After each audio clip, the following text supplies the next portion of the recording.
ഇന്ന് തന്നെ ഡൗൺലോഡ് ചെയ്യൂ. കാണൂ നിങ്ങളുടെ ഫേവറേറ്റ് ഷോസ്. അത് തിരിച്ചറിയാനുള്ള ശേഷിയെങ്കിലും ദൈവം അമ്മയ്ക്ക് തന്നിട്ടുണ്ടോ? ഉണ്ടെങ്കിൽ വെറുതെ കണ്ണീരൊഴുക്കാതെ ഉച്ചത്തിലൊന്ന് കരയണ്ട അമ്മ. എവിടേക്ക് യാത്ര പോയാലും സ്വന്തം കുഞ്ഞ് നഷ്ടപ്പെട്ട ദുഃഖം അത് വർഷയ്ക്കൊരിക്കലും മറക്കാനൊന്നും പറ്റില്ല. ഈ യാത്ര കൊണ്ട് വേദനകളിൽ നിന്നൊക്കെ താൽക്കാലികമായ ഒരു ആശ്വാസം വർഷയ്ക്ക് കിട്ടിയിട്ടുണ്ടാവും. പാവം. ആ വന്നോ? കല്യാണം കഴിഞ്ഞ ഒരു മധുവിധ യാത്ര പതിവുള്ളതാ. സാധാരണ അതിന് ചെറുക്കനും പെണ്ണും മാത്രമേ കാണൂ. പക്ഷെ നിന്റെ കാര്യത്തിൽ അത് കുടുംബാംഗങ്ങൾ ഒത്തുചേർന്നുള്ള മധുവിധ യാത്രയായിന്ന് മാത്രം.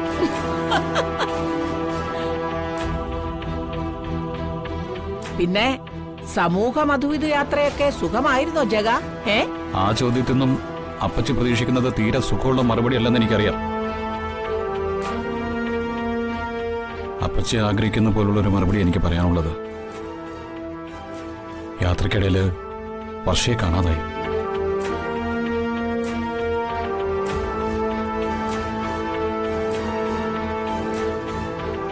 ഞങ്ങൾ മടങ്ങിയെത്തിയത് വർഷയില്ലാതെയാണ്.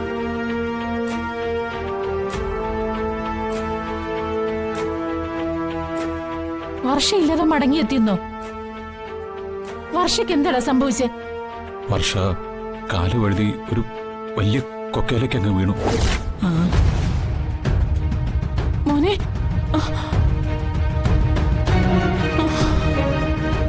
പക്ഷേ ഇതുവരെ തിരികെ കിട്ടിയിട്ടില്ല.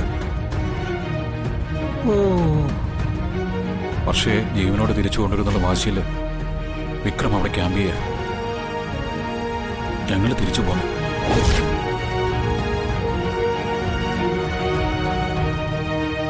വർഷ ജീവിച്ചിരിക്കുന്നോ മരിച്ചോ എന്നുള്ള കാര്യത്തില് പോലീസ് അന്വേഷണം നടക്കുന്നുണ്ട്. എന്തൊക്കെയായി കേൾക്കുന്നത്? കോടീശ്വരനായ വിക്രമിന്റെ ഭാര്യയായി എല്ലാ സൗഭാഗ്യങ്ങളോടും കൂടി കഴിഞ്ഞ വർഷയ്ക്ക് എന്താ ഇപ്പൊ ഇങ്ങനൊരു ഗതികേട് വരാൻ?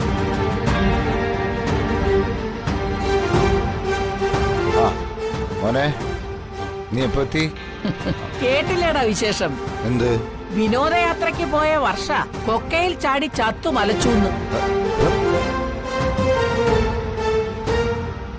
പണ്ടൊക്കെ ദൈവം പിന്നെ പിന്നെന്നായിരുന്നു. ഇപ്പൊ ദൈവം കയ്യോടെ എന്ന് പറയുന്നത് എത്ര ശരിയാ? എന്താ നിങ്ങൾ ഉദ്ദേശിക്കുന്നത്? നിന്റെ പെങ്ങൾ ഹരിതയുടെ കുഞ്ഞിനെ നശിപ്പിച്ചത് വന്ദനയല്ലേ? അതേ വന്ദനയുടെ അനിയത്തിയല്ലേ വർഷ? അവളുടെ കുഞ്ഞും ഇപ്പൊ അവളും രണ്ടുപേരും പോയില്ലേ? ദൈവശിക്ഷ കൊണ്ടാ.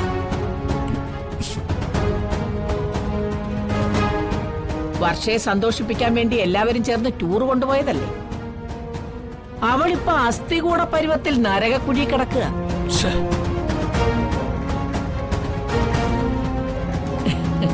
എല്ലാത്തിനും കാരണം നിന്റെ ഭാര്യ വന്ദനയുടെ ദുഷ്ടത്തരവാ.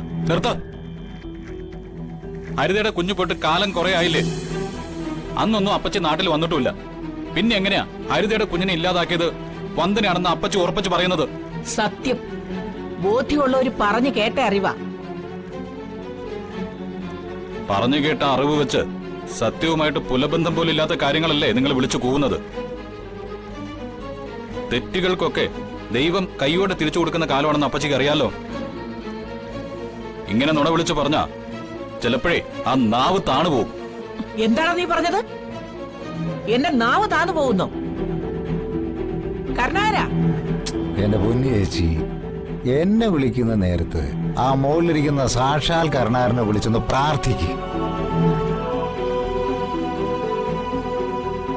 അതെ, വന്ദനെ പൂർണ്ണമായിട്ടും ഞാൻ മരുമകളായിട്ടൊന്നും അംഗീകരിച്ചിട്ടില്ല.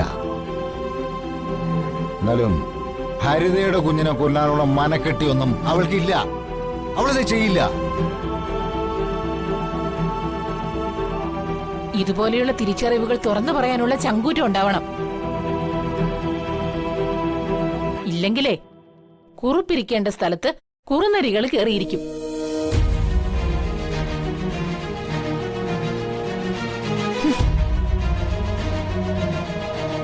മനസ്സിലായടാ? എല്ലാവരും കൂടി ഒറ്റക്കെട്ടായി നിന്ന് എന്നെ പുകച്ച് പുറത്തിയടിക്കാനുള്ള പദ്ധതിയാണെന്ന് മനസ്സിലായി. ചേച്ചി, പക്ഷെ അത്ര പെട്ടെന്നൊന്നും ആനന്ദവല്ലി ഈ പടി ഇറങ്ങില്ല. കഷ്ടം. അച്ഛൻ ടെൻഷനാവാതെ. അപ്പച്ചിയുടെ പ്രശ്നം അത് മാന്യമായിട്ട് കൈകാര്യം ചെയ്യാൻ പറ്റുന്ന പ്രശ്നമല്ല. എനിക്ക് ഇപ്പൊ അച്ഛനോട് പേഴ്സണലായിട്ട് കുറച്ച് കാര്യങ്ങൾ സംസാരിക്കണം. നമുക്ക് അങ്ങോട്ട് മാറി നിൽക്കാം.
അമ്മേ,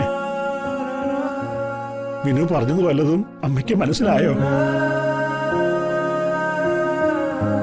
അവന്റെ കണ്ണൊന്ന് നിമ വെട്ടുന്നതിന്റെ അർത്ഥം പോലും തിരിച്ചറിയാവുന്ന ആളല്ലേ അമ്മ.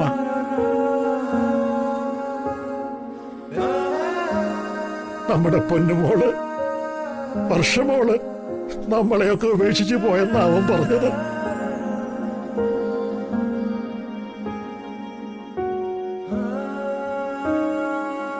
അച്ഛമ്മയെന്ന് വിളിച്ച് ഓടി വന്ന് കുസൃതികൾ കാണിക്കാനും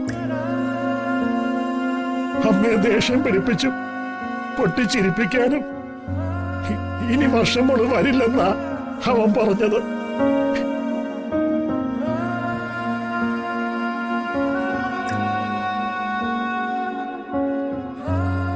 അത് തിരിച്ചറിയാനുള്ള ശേഷിയെങ്കിലും ദൈവം അമ്മയ്ക്ക് തന്നിട്ടുണ്ടോ?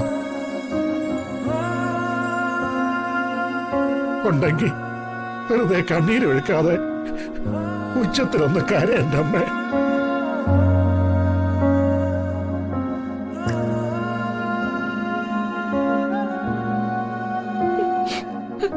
അമ്മയെല്ലാം കാണുന്നുണ്ട്, അറിയുന്നുണ്ട്, മനസ്സിലാക്കുന്നുണ്ട്.